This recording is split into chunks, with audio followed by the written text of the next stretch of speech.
Hello friends, मेरा नाम विशाल है and welcome to my channel programming with Vishal. Friends, आज के वीडियो में मैं आप लोगों को बताने वाला हूँ कर्ल के बारे में। बहुत ही इंटरेस्टिंग टॉपिक है और बहुत सारे कन्फ्यूज़न है यहाँ पे लोगों के कि कर्ल क्या होता है।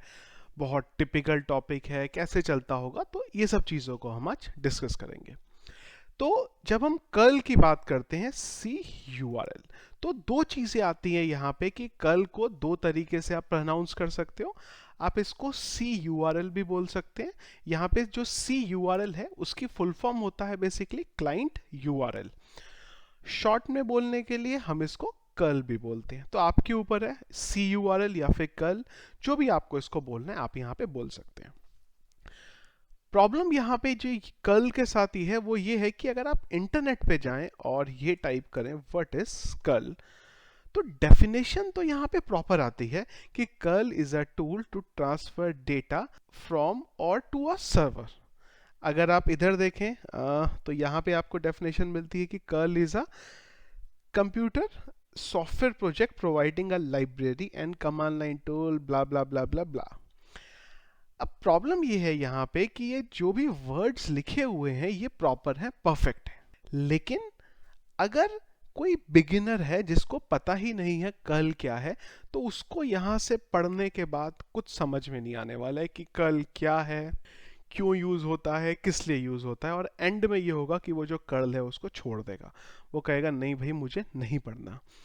आज के वीडियो में मैं अपनी तरफ से कोशिश करूंगा कि आपको सिंपल, सीधी सी, स्ट्रेट फॉरवर्ड लैंग्वेज में बता सकूं कि कर्ल क्या होता है। कर्ल को यूज करने के लिए हमें हमारे सर्वर से भी उसे कनेक्ट करना पड़ेगा, जिसके लिए मैं मेरी जो होस्टिंग है वो यूज करूंगा। तो नॉर्मली जो होस्टिंग है मेरी, वो मैं डोमेन रेसर की यूज करता हूँ। वहां पे मैं मेरी फाइल अपलोड करूंगा और आपको उसके बारे में एक्सप्लेन करूंगा। तो स्टार्ट करते हैं यहाँ पे कर्ल के बारे में। तो कर्ल क्या करता है, अगर मैं आपको स्ट्रेट फॉरवर्ड सिंपल वर्ड्स में बोलूं, तो कर्ल का यूज बेसिकली हम करते हैं जब भी हमें किसी दूसरे सर्वर के साथ कम्युनिकेट करना होता है। देखिए, अभी हम लोग लोकल होस्ट में हैं। अगर मैं एक मेरे सर्वर पे पेज डालूं और मैं ये चाहता हूं कि अगर मैं मेरे लोकल होस्ट से मेरे सर्वर को कनेक्ट करना चाहूं या फिर मेरे लोकल होस्ट से किसी दूसरे सर्वर को कनेक्ट करना चाहूं, तो मैं नहीं कर सकता डायरेक्टली अगर मुझे करना हो। मतलब यहाँ पे ये है कि अगर हम ये लोकल होस्ट में है और मैं मेरे सर्वर पे एक फाइल रखूं, जो फाइल लेट से ये करेगी कि दो नंबर मिलेंगे और वो दो नंबर का मुझे एडिशन रिटर्न करेगी, अगर मैं ऐसा कुछ करना चाहूं तो मैं यहाँ पे नहीं कर सकता। इसके लिए हम लोग नॉर्मली कर्ल का यूज कर लेते हैं जब भी हमें किसी दूसरे सर्वर को हिट कराना होता है। तो कैसे चलेगा, ये क्या होगा, वो मैं आपको वन बाय वन बताता हूँ। कोड में अगर हम चले यहाँ पे, तो जब मैं कर्ल की बात करता हूँ तो कर्ल के बेसिकली कुछ फंक्शंस होते हैं जो हमारे यूजफुल होते हैं। सबसे पहला जो फंक्शन है वो है कर्ल इनिट। कर्ल इनिट का हम यूज करते हैं कर्ल को इनिशियलाइज करने के लिए। इसके बाद हमारा जो नेक्स्ट फंक्शन है वो है कर्ल सेट ओपीटी। उसका हम यूज करते हैं जब भी हमें कोई डेटा भेजना होता है। कर्ल का कोई भी डेटा अगर हमें आगे भेजना होगा तो हम इसका यूज कर लेंगे। इसके बाद एक जो थर्ड फंक्शन है वो हमारे पास होता है EXEC, एग्जीक्यूट करने के लिए, और एक होता है कर्ल अंडरस्कोर क्लोज। तो ये चार फंक्शन हैं हमारे पास। ये जो इंपॉर्टेंट फंक्शन है मैं आपको खाली उनके बारे में बता रहा हूँ। फंक्शन हमारे पास यहाँ पे कर्ल में और भी हैं, पर जो इंपॉर्टेंट है खाली मैं फिलहाल के लिए उन्हीं को लेके चल रहा हूँ। यहाँ पे मैं आपको कुछ एग्जाम्पल्स भी बताऊंगा जिनके थ्रू आपको थोड़ा सा समझ में आएगा कि कर्ल क्या होता है। सबसे पहला हम लोग यहाँ पे क्या करेंगे कि लेट से एज्यूम हम ये देखते हैं कि अगर हमें गूगल के पेज को हिट करके उसका डेटा रिट्राइव करके लेके आना हो, जो सबसे बेसिक एग्जांपल है कर्ल का, वो कैसे कर सकते हैं। तो सबसे पहले हमने एक वेरिएबल बनाया और इसको हमने बोला कर्ल इनिट।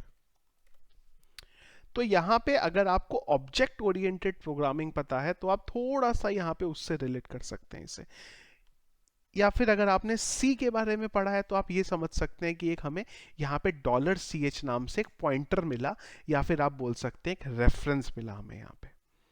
इसके बाद अगला काम ये है कि हम एक URL को हिट करेंगे। अब वो यूआरएल जो भी हमें डेटा रिटर्न करेगा वो हम यहाँ पे प्रिंट कर देंगे। अब वो कुछ भी हो सकता है, जैसे मैंने आपको बताया कि अगर आप गूगल के थ्रू करना चाहते हैं, आप हमारा कोई सर्वर यूज करना चाहते हैं, आप सब कुछ कर सकते हैं। वन बाई वन मैं आपको यहाँ पे बताऊंगा। यूआरएल अगर मुझे हिट करना है तो मुझे ये जो फंक्शन है हमारा, इसका यूज करना पड़ेगा। ये 3 पैरामीटर लेता है। पहला आपका ये पॉइंटर, सेकंड क्या करना चाहते हैं आप। तो हमने यहां पे बोला कि हमें एक यूआरएल को हिट करना है, कल ओपीटी, CURL, कल ओपीटी हमने बोला यहां पे अंडरस्कोर यूआरएल। तो यहां पे हमने बताया कि एक यूआरएल जो है उसको हिट करेंगे, http://google.com। गूगल के एक यूआरएल को हमने बोला आप हिट करेंगे।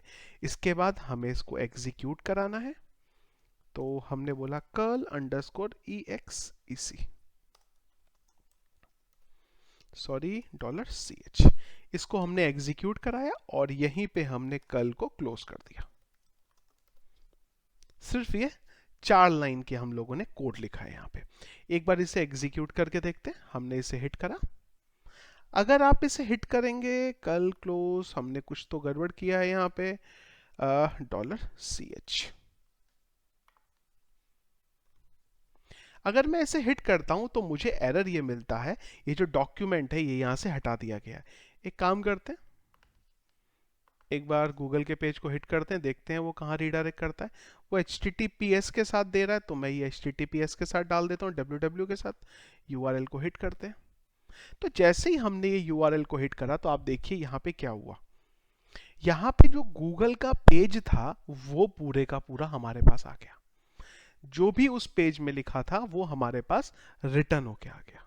नेक्स्ट चीज, अब अगर हमें हमारे सर्वर के किसी यूआरएल को अगर हम हिट करें और वहां पे अगर कुछ लिखा है तो हम देखें वो हमें कैसे रिटर्न करेगा। तो उसके लिए मैं चलता हूं मेरे होस्टिंग पे, डोमेन रेसर। ये मेरा पैनल ओपन हुआ, मैं यहाँ पे लॉगिन करता हूँ। तो लॉगिन होने के बाद ये जो मेरा डोमेन रेसर का पैनल है ये आ गया। यहाँ से हम चलते हैं हमारी होस्टिंग पे, सर्विस, और इसके बाद यहाँ से चलते हैं हमारे सी पैनल पे। सी पैनल से चलते हैं हमारे फाइल मैनेजर पे।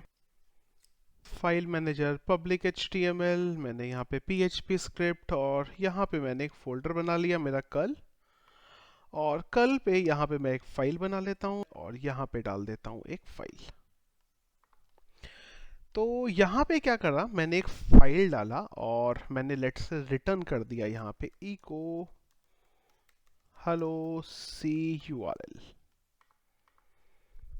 और इसी के साथ अब मैं क्या करूंगा, जो मेरा URL है यहाँ पे मैं उसको हिट करूंगा। तो उसके लिए चलते हैं हमारे सोर्स कोड पे और मैं इसकी जगह पे जो मेरा URL है वो डाल देता हूँ, http मेरा URL और php_script कल।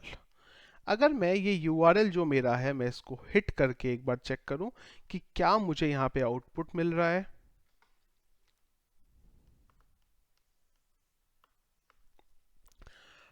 सॉरी, PHP स्क्रिप्ट्स है ये, मैंने एक्चुअली S लगाना भूल गया था। तो ये जो URL है मेरा, मैं इसे कॉपी करता हूँ और एक बार इधर डाल देता हूँ। URL आ गया। एक बार इधर चलते हैं और हिट करते हैं, तो देखिए क्या हुआ। जो भी मैंने मेरे सर्वर पे डेटा डाला था वो एज इट इज मुझे यहाँ पे मिल गया। अगर एक चीज और देखें कि अगर मैं यहाँ पे index.php $name = विशाल डाल दूं, और अगर मैं यहाँ पे इसे प्रिंट कराऊं $_r$get, सेव और हिट करें, तो देखिए ये क्या करेगा, मुझे उधर का डेटा इधर प्रिंट करा दे रहा है। तो यहाँ पे अगर आप देखें, हमें फायदा बेसिकली ये हो रहा है कि जो भी हम इसको हिट कर रहे हैं तो ये जो भी ये पेज यहाँ से रिटर्न कर रहा है ये ऑटोमेटिकली मुझे वही चीज उठा के दे रहा है। तो जब भी हमें किसी दूसरे के पेज को हिट कराना होता है तो हम कुछ इस तरीके से यहाँ पे कल का यूज कर सकते हैं। दोबारा देखिए आप, फटाफट हमारा पेज खुल रहा है। तो ये हमारा यहाँ पे एग्जाम्पल आ जाएगा हमारा, अगर हमें हमारे सर्वर के थ्रू इसे हिट करना हो तो। सिंपल स्टेप है, कल को हमने इनिशियलाइज किया, हमने यहाँ पे सेट ओपीटी में ऑप्शन डाला जो हमें यूज करना है, हमने कल को एग्जीक्यूट करा और उसके बाद हमने कल को क्लोज कर दिया। यहाँ पे एक चीज़ आपको देखना पड़ेगा कि ये मेरा बहुत जल्दी ये रिस्पॉन्स आ रहा है, तो ये एक्चुअली कल की वजह से नहीं आ रहा है, ये मेरी होस्टिंग की वजह से आ रहा है, क्योंकि जो डोमेन रेसर है वो बहुत फास्ट एग्जीक्यूट करके देता है, और यही मुझे अच्छा लगता है डोमेन रेसर के बारे में बाकी होस्टिंग के कंपैरिजन में। एक तो फटाफट चलता है, यहाँ पे आउटपुट जल्दी जल्दी आता है, और दूसरा इनका सपोर्ट बहुत अच्छा है, तो आप भी अगर यूज़ करना चाहें तो आप कर सकते हैं। नेक्स्ट चीज, अगर हमें कुछ थोड़ा सा इसका और अच्छे से एग्जाम्पल देखना हो तो हम लोग क्या कर सकते हैं कि अगर मैं आपको ये दिखाऊं कि आपको अगर किसी और की इमेज को डाउनलोड करना हो with the help of curl, तो आप वो कैसे कर सकते हैं। मतलब ये है यहाँ पे कि अगर हमें एक इमेज डाउनलोड करनी है किसी और सर्वर पे पड़ी हुई, तो उसको कैसे करेंगे। तो मैं एक काम करता हूँ, ये जो मेरा कोड है यहाँ पे इसे कमेंट आउट कर देता हूँ, और इसकी जगह पे मैं कुछ दूसरा कोड यहाँ पे लिखता हूँ इमेज डाउनलोड करने के लिए। तो दो चीज़ों का यूज़ करना पड़ेगा हमें यहाँ पे, एक तो हमें ऑब्वियस सी बात है कर्ल का यूज़ करना पड़ेगा, और हमें फाइल हैंडलिंग का यूज़ करना पड़ेगा। यहाँ पे दो चीज़ों का हमारा बेसिकली यूज़ हो जाएगा यहाँ पे। तो पहला काम तो हम ये करते हैं कि यहाँ पे दो वेरिएबल बना लेते हैं। एक वेरिएबल बना देते हैं किस URL को हिट करना है, URL, और एक जो इमेज हमें सेव करना है वो किस नाम से सेव करना है। तो लेट्स से मैंने यहाँ पे इमेज बोल दिया, image.jpg। हमने बोला कि जो इमेज है हमारी वो image.jpg नाम से सेव होगी। एक मुझे इमेज चाहिए यहाँ पे, तो मैं चलता हूँ गूगल नेचर इमेजेस, कोई भी एक इमेज उठा लेते हैं यहाँ से, राइट क्लिक, ओपन। अब देखिए ये तो आप बोल सकते हैं कि अगर आप इसे राइट क्लिक करें और आप सेव कर सकते हैं, पर अगर हमें सेम काम यहाँ पे कोडिंग के थ्रू करना हो तो वो कैसे करेंगे। सबसे पहला काम हमने यहाँ पे क्या करा, दो वेरिएबल बना लिए। इसके बाद यहाँ पे मैं कुछ यूज करूंगा टर्म। सबसे पहले तो हमें ये करना पड़ेगा कि इस फाइल को ओपन करना पड़ेगा। ये फाइल अभी हमारे पास एग्जिस्ट नहीं करती है, पर इसे हमें रीड W+ मोड में ओपन करना पड़ेगा। तो हमने बोला इससे FI कर देते हैं, F इमेज कर देते हैं, थोड़ा सा सिस्टमैटिक नेम हो जाएगा, F ओपन।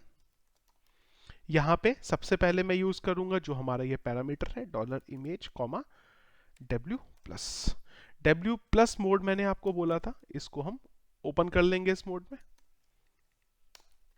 चलिए एक काम हो गया। इसके बाद हम लोग चलते हैं हमारे कर्ल में, ch, कोई भी पैरामीटर वेरिएबल आप बना सकते हैं, कर्ल init, और curl curl init, curl init, और कर्ल init में हम लोग यूज कर लेंगे हमारा पाथ का। पाथ क्या है हमारा, फिलहाल कर्ल का ये पाथ है। इसके बाद अगली चीज हमें सेट ओपीटी का यूज करना होगा, कर्ल_सेट ओपीटी, और यहाँ पे पहला पैरामीटर आपका वही हो जाएगा कर्ल का पॉइंटर, और इसके बाद हम एक नया यहाँ पे यूज करेंगे हम कर्ल opt_file, क्योंकि फाइल की बात हो रही है ये, इसलिए हम ये यूज करेंगे। और इसके बाद हम f image, जो भी हमारा वो पैरामीटर था कौन सा, ये वाला, इसको हम यहाँ पे यूज कर लेंगे। दैट्स इट, खत्म हो गया आपका काम। इसके बाद कर्ल_exec एग्जीक्यूट कराएंगे हम इसको ch की हेल्प से, और इसके बाद आप कर्ल को चाहें क्लोज कर सकते हैं, कर्ल_क्लोज। रेकमेंडेशन है कि अगर आप कर्ल को ओपन करते हैं तो कर्ल को क्लोज भी करें, और सेम टू सेम चीज आपकी f क्लोज के साथ है। अगर आपने फाइल हैंडलिंग का यूज कर रहे हैं तो आप इसको क्लोज भी करें। यहां पे हम इसे बोल सकते हैं f image। अब देखिए क्या होता है यहाँ पे, जैसे ही मैं मेरे URL को हिट करूंगा, अभी अगर एरर नहीं आई, एरर तो नहीं आई, एक बार देखते हैं। तो देखिए क्या हुआ, यहाँ पे ये जो इमेज है आपकी ऑटोमेटिकली डाउनलोड हो गई। जब भी आप किसी यूआरएल को हिट करें तो वो आपको डाउनलोड करके इस तरीके से दे सकता है। यहाँ पे एक और पैरामीटर है, वो कंपलसरी नहीं है पर मैं आपको फिर भी बता दूं वो, क्योंकि अगर हो सकता है आप उसको यूज़ करें तो आपको कहीं एरर ना आ जाए। तो वो जो पैरामीटर है वो ये होता है कि जब भी ये कर्ल का हिट हो रहा है वो टाइम पे, अगर आप टाइम थोड़ा सा इंक्रीज करना चाहते हैं, curl OPT underscore time out, तो हम लोगों ने यहाँ पे जो टाइम है हमारा, थोड़ा सा जो टाइम की लिमिट है वो बढ़ा दी। ऑप्शनल है, अगर आपका फाइल ये डाउनलोड कर पाए तो ठीक है, और अगर डाउनलोड ना कर पाए तो आप इस तरीके से यहाँ पे इसे यूज कर सकते हैं। तो ये दो एग्जाम्पल मैंने आपको दिखाए हैं यहाँ पे जो आप यूज कर सकते हैं, और थोड़ा सा आपको कर्ल की अंडरस्टैंडिंग होगी कि आपका कर्ल कैसे चलता है। एक चीज यहाँ पे मैं भूल गया एक्चुअली आपको बताना, मुझे अभी ध्यान आई वो चीज, एक रह गया कुछ, वो मैं आपको अभी बताता हूँ। हम लोग फिर से हमारे पुराने एग्जाम्पल पे चलते हैं जो मैंने आपको बताया था। यहाँ पे क्या था कि जब भी आप इसे हिट करते थे तो ये आपको जो रिजल्ट है वो यहाँ पे कुछ इस तरीके से रिटर्न करके दे देता है। अब यहाँ पे आपके पास एक ऑप्शन और है कि अगर आप चाहें कि जो भी आपको रिजल्ट मिला है वो एक वेरिएबल में सेव करके रखना है, तो उसके लिए हमारे पास एक ऑप्शन होता है यहाँ पे curl curl underscore set OPT. यहां पे हम कर्ल, और एक और हमारे पास पैरामीटर होता है कर्ल ओपीटी अंडरस्कोर रिटर्न, और रिटर्न में हम बोल सकते हैं ट्रांसफर, रिटर्न ट्रांसफर, इसको हम कर सकते हैं ट्रू। एक बार देखिएगा अभी क्या होता है। तो जैसे ही मैंने इसको एग्जीक्यूट करा, अब इसने मुझे कुछ भी रिटर्न करने से मना कर दिया। क्यों रिटर्न करने से मना कर दिया? क्योंकि इस बार उसने जो डेटा है उसको एक वेरिएबल में मुझे डाल के दे दिया। और अगर मैं यहाँ पे प्रिंट अंडरस्कोर आर का यूज करूं तो आउटपुट जो था वो मुझे यहाँ पे मिल जाएगा।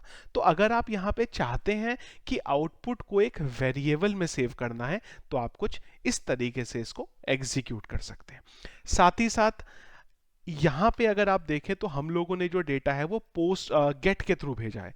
आप चाहें तो आप डेटा पोस्ट के थ्रू भी भेज सकते हैं। कैसे, वो भी मैं आपको यहां पे दिखा देता हूं। हम बोल सकते हैं कल सेट ओपीटी, और यहां पे हमारा जो है यूज हो जाएगा पोस्ट FIELDS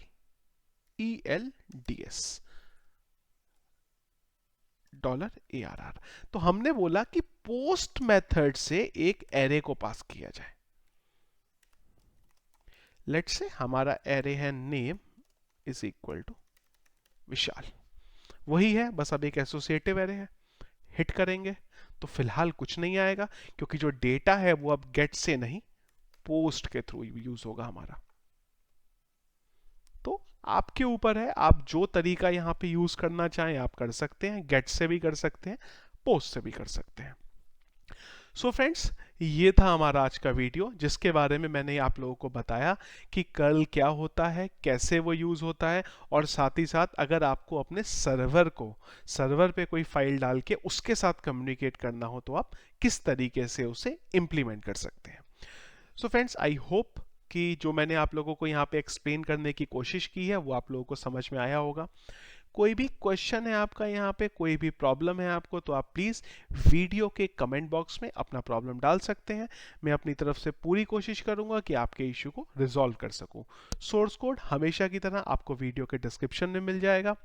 वीडियो फ्रेंड्स अगर पसंद आए तो प्लीज़ लाइक ज़रूर करिए, और अगर आपने अभी तक हमारे चैनल को सब्सक्राइब नहीं किया है तो प्लीज़ उसे सब्सक्राइब भी कर लीजिए। Thank you.